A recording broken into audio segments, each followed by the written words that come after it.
क्या आपको लगता है कि आप भी बवाली बाबा हैं? नहीं, मुझे लगता तो नहीं है। छत्तीसगढ़ के जो वरिष्ठ मंत्री हैं, वो हमेशा दावा ये करते रहे हैं कि वो 75 प्लस सीटों को लेकर के आ रहे हैं। कठिन है, वास्तविक लक्ष्य होना चाहिए। क्या छ कांग्रेस में 2 धड़े हैं, एक आपका धड़ा हो गया और एक सीएम साहब का धड़ा हो गया। गुट कह देंगे तो फिर गुट मान लीजिए। इतना तो मैं कह सकता हूँ कि कांग्रेस अब शायद 2.5 साल की बात कभी नहीं करेगी। एक दूसरे के समर्थकों को हराने की या एक तरीके से वो सफल ना हो इसके प्रयास किए गए। ये बहुत सीमित रहता है और हर दल में रहता है। सरकार बनाने में ईडी की भी भूमिका रहेगी। होनी चाहिए अगर गड़बड़ करने वाले हैं तो। सुरा सुंदरी या मतलब वो चित्रण जैसा होता है तो वैसे लोग होंगे तो प्रजातंत्र में नहीं चलेंगे।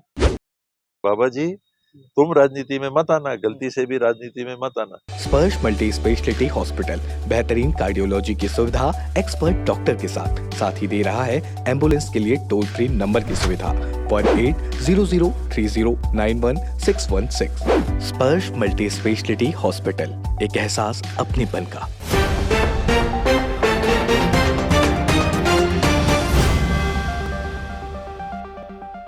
देश में इस समय बाबा बड़े चर्चित में हैं, चाहे बाबा उत्तर प्रदेश के योगी आदित्यनाथ जी हों, चाहे बाबा जो है बागेश्वर वाले हों। छत्तीसगढ़ में भी एक बाबा हैं, बाबा टीएस बाबा जी के नाम से लोग जानते हैं और उनके भी जो तीनों बाबा हैं, वो जब भी बोलते हैं ना कुछ बवाल ज़रूर होता है। तो एक तरीके से ये कहें कि बवाल वाले बाबा हमारे साथ हैं। नमस्कार, मैं हूँ मयंक चतुर्वेदी और आप देख रहे हैं तीरंदाज।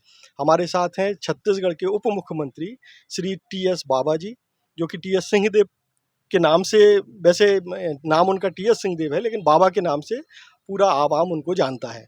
आज हम उन्हीं से मुखातिब हो रहे हैं और सवालों का सिलसिला सीधे-सीधे शुरू करते हैं, क्योंकि लंबा वक्त बाबा जी के पास भी नहीं है और हम लोग भी बड़ी देर से इंतज़ार कर रहे हैं। जी मैं जी, नमस्कार, तीरंदाज में आपका स्वागत है बाबा साहब। सबसे पहला सवाल तो ये है कि क्या आपको लगता है कि आप भी बवाली बाबा हैं? नहीं, मुझे लगता तो नहीं है।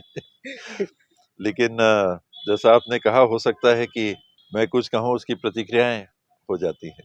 छत्तीसगढ़ के जो वरिष्ठ मंत्री हैं, वो हमेशा दावा ये करते रहे हैं कि वो 75 प्लस सीटों को लेकर के आ रहे हैं।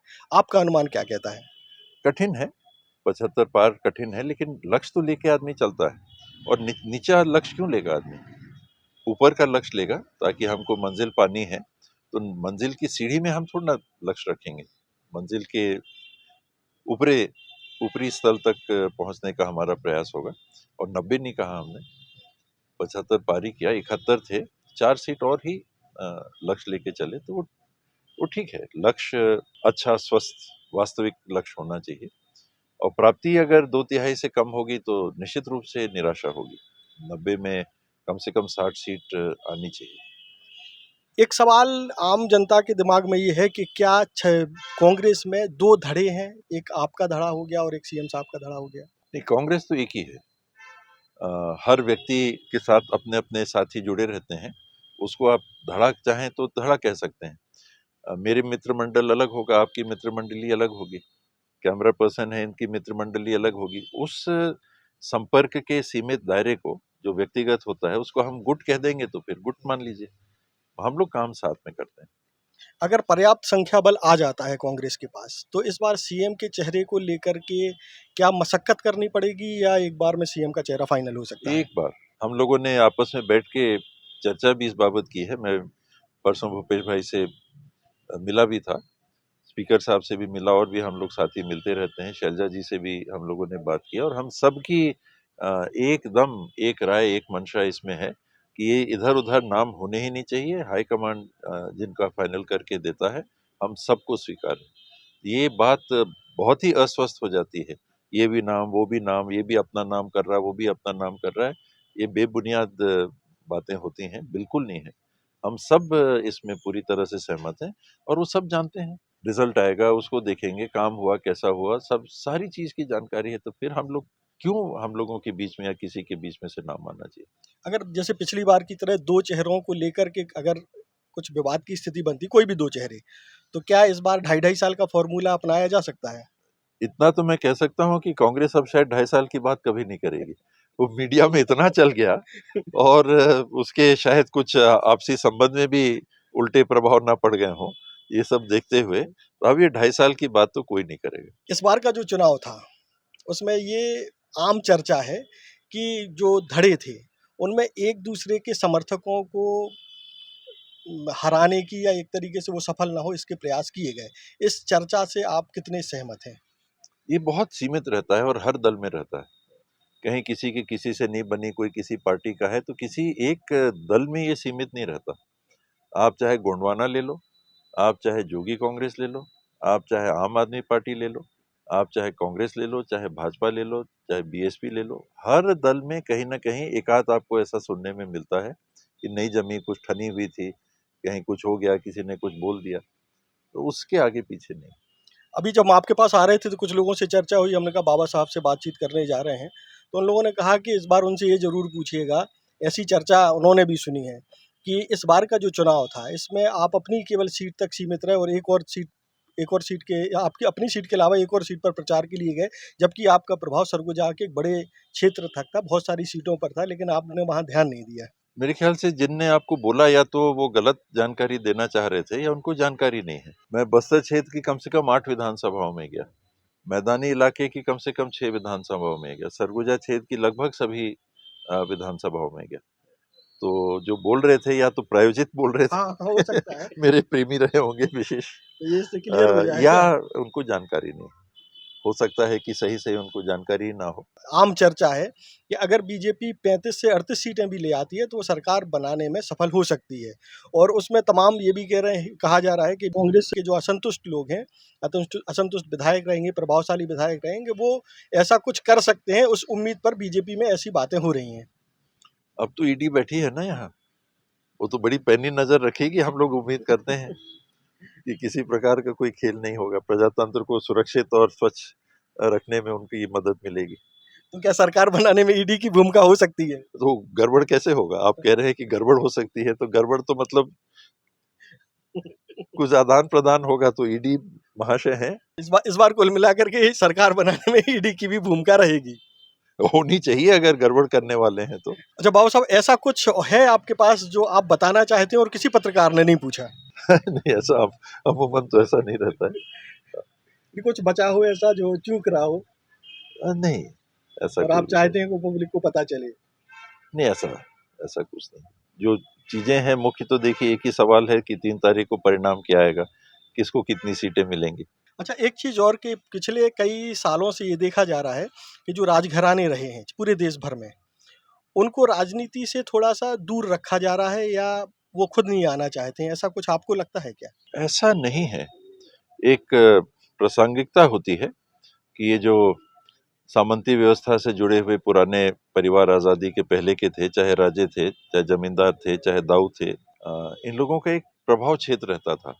उनके पास कुछ गांव रहते थे या कुछ बड़े इलाके रहते थे, छोटे इलाके रहते थे, जिसमें वो राज का पूरा प्रबंधन करते थे। तो उनका लोगों से कैसा ताल्लुक रहता था, वो प्रजातांत्रिक व्यवस्था बनने के बाद एक आधार भी बना कि वो, जैसे हम पिक्चरों में देखते हैं कि राजा है तो वो मूंछ वाला है और वो दुराचारी है और सब शराब पीता रहता है और शराब के साथ सुरा सुंदरी, या मतलब वो चित्रण जैसा होता है, तो वैसे लोग होंगे तो प्रजातंत्र में नहीं चलेंगे। अगर गुडविल है कि उनके बाप दादाओं ने कुछ किया, उनका भी इंटरेक्शन लोगों से अच्छा है, तो प्रजातंत्र में तो गुडविल चलती है, चाहे आप राजा के पुराने घर के हो, चाहे अन्य परिवार के हो। लोगों में गुडविल है तो आप प्रजातांत्रिक व्यवस्था में सफल हो गए। तो ये कोई ऐसा फॉर्मूला नहीं है कि इनको करना कि इनको नहीं करना। हर पार्टी चाहेगी कि ऐसे लोगों को साथ में जोड़े जिनका लोगों के बीच में प्रभाव है, उनकी गुडविल है। तो आप बीजेपी में भी देखेंगे कि ऐसे परिवार के लोग हैं, आप कांग्रेस में देखेंगे ऐसे परिवार के लोग हैं, अन्य दलों में देखेंगे ऐसे परिवार के लोग, और वो जुड़ी बात जन्म से नहीं है। ये राज परिवार कह लें या सामंती परिवार कह लें, वो जन्म से चलता है। ये बाप के बेटे, बेटे के बेटे, बेटे के बेटे, तो एक परिवार बना हुआ है। अन्य भी प्रजातंत्र में यही प्रजातंत्र है और यही प्रजातंत्र का की बुनियादी व्यवस्था और आवश्यकता और सफलता है कि वो सबको मौका देती है। इसमें कहीं सीमा किसी के लिए नहीं है। राज परिवार के हो तो आपको टिकट मिलेगा, ऐसा नहीं है। आपकी स्थिति लोगों के बीच में अगर है और जिस राजनीतिक दल से या व्यक्तिगत तौर पे आप लड़ना चाहते हो तो आप लड़ सकते हो। जन्म से कुछ नहीं मिलेगा। एक अंतिम सवाल है कि जिसका हम चाहेंगे कि बड़ा ईमानदारी से आप जवाब दें, राजनीतिक ना दें। क्या चुनाव मतदान के बाद से, पहले से भी हो सकता है, कांग्रेस में आपसी राजनीति बढ़ी है क्या? मैंने हमेशा प्रयास किया है कि नकारात्मक राजनीतिक परिणाम अ, मैं अगर राजनीति में हूँ और जुड़ा हूँ तो ये कम से कम हो। ये आज की बात नहीं है, पिछले 40 साल से ज़्यादा से मैं सक्रिय राजनीति में हूँ और उसके पहले पीछे से देखता था, राजनीति में नहीं था। नगर पालिका का चुनाव 1983 में पहली बार लड़ा और तब से मेरा एक मात्र ये प्रयास राजनीतिक बतौर एक राजनीतिक ये रहा है कि ज़्यादा से ज़्यादा लोग को जोड़ के रखना है। कुल मिलाकर के गुटबाजी बढ़ी है, लेकिन आप उसमें पार्टिसिपेट नहीं कर रहे हैं, ऐसा?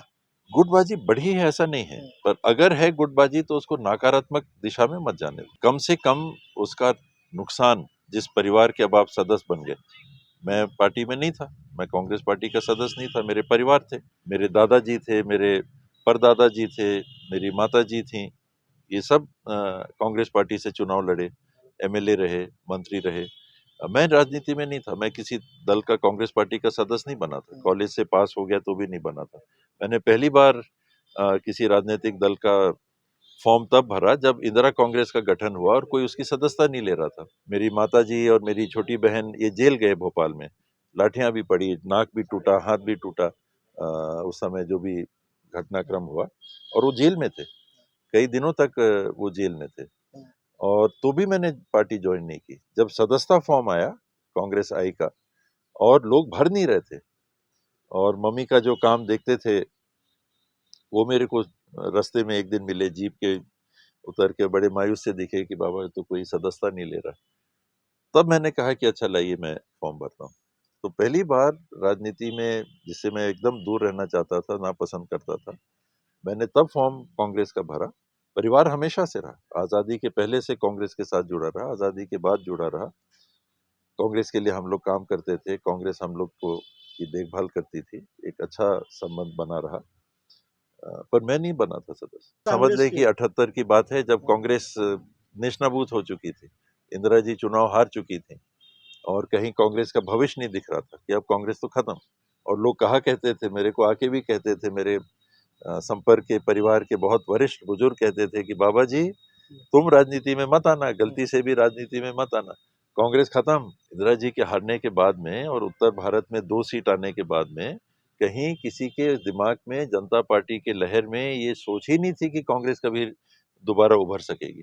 तो मैं उस समय मैंने कांग्रेस पार्टी की सदस्यता भरी, क्योंकि मम्मी जेल गई, सिस्टर जेल गई, लाठियां भी उनको लगी, और मैंने देखा कि, जानता ही था कि परिवार कांग्रेस से जुड़ा रहा, और आज इसको कोई छूना नहीं चाह रहा।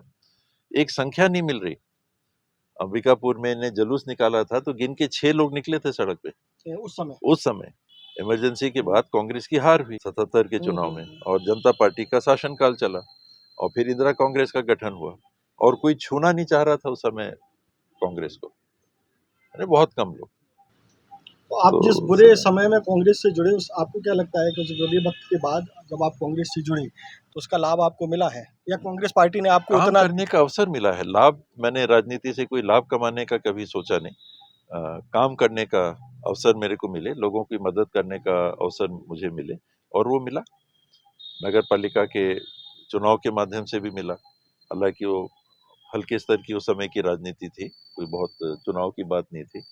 परिवार 1952 से लेके आज तक एक चुनाव को शायद मुझे याद आ रहा है कि छोड़ दें, तो हर चुनाव में कांग्रेस पार्टी ने परिवार के किसी सदस्य को या तो विधानसभा का टिकट दिया है या लोकसभा का टिकट दिया। कोई चुनाव मुझे याद नहीं आ रहा है 1952 से लेके आज तक तो कांग्रेस ने हम लोग की पीठ पे हाथ रखा, सिर पे हाथ रखा परिवार के, और हम लोगों ने कांग्रेस की विचारधारा के माध्यम से लोगों का काम किया। जो सवाल आपने पूछा राजघराने के हैं, तो राजघराने का एक दायित्व लोगों की देखभाल करना होता था। तो कांग्रेस पार्टी हम लोग के परिवार को सबसे अच्छा माध्यम दिखी कि लोगों के साथ जुड़े रहना। जो वहाँ के महाराजा थे, उस क्षेत्र के महाराजा थे, जो वहाँ का पूरा प्रबंधन देखते थे। अब प्रजातंत्र में उनके पास वैसी ना तो शक्तियाँ थी, ना वैसी व्यवस्था थी, लेकिन लोग तो जुड़े थे। कुछ लोग उम्मीद करते थे अभी भी कि हमारी मदद हो, कहीं मारपीट हो गई, कहीं कुछ हो गया, कहीं कोई घटना हो गई, कहीं किसी का काम हो गया, कहीं किसी की नौकरी की बात हो गई, बीसों प्रकार के काम रहते हैं। वो उम्मीद करते थे परिवार से, और उस भूमिका को जिस हद तक अदा कर सकते रहे, हम लोगों ने कांग्रेस का साथ, और वही कांग्रेस का साथ चुना जिस कांग्रेस ने हम लोग की रियासत ली, उसी कांग्रेस के साथ रहे जिसने हम लोग की जमीनें ली सीलिंग में, उसी कांग्रेस के साथ जुड़े रहे जिसने हम लोग का व्यवसाय भी लिया, तेंदुपत्ता का काम हम लोग करते थे, उसका भी सहकारीकरण किया गया। दोबारा सीलिंग आई तो वही कांग्रेस थी। हम लोग के राजाओं के प्रिविलेजेस, प्रिवी पर्सेस थे, अंतर्राष्ट्रीय कानून की संधि थी जो भी सुप्रीम कोर्ट में उसके फैसला लंबित है, लेकिन हम लोगों ने कांग्रेस का साथ नहीं छोड़ा। उसके माध्यम से लोगों से के लिए काम करने की अवसर जो मिलते, हम लोगों ने नहीं छोड़ा। ये थे हमारे साथ टी.एस. सिंहदेव जी, जो कि छत्तीसगढ़ के उप मुख्यमंत्री हैं। बहुत सारी चीज़ों की उन्होंने जवाब दी और भी बड़ी बेबाकी से जवाब दिए। तीरंदाज से जुड़े रहने के लिए कृपया चैनल को सब्सक्राइब कर लें। नमस्कार।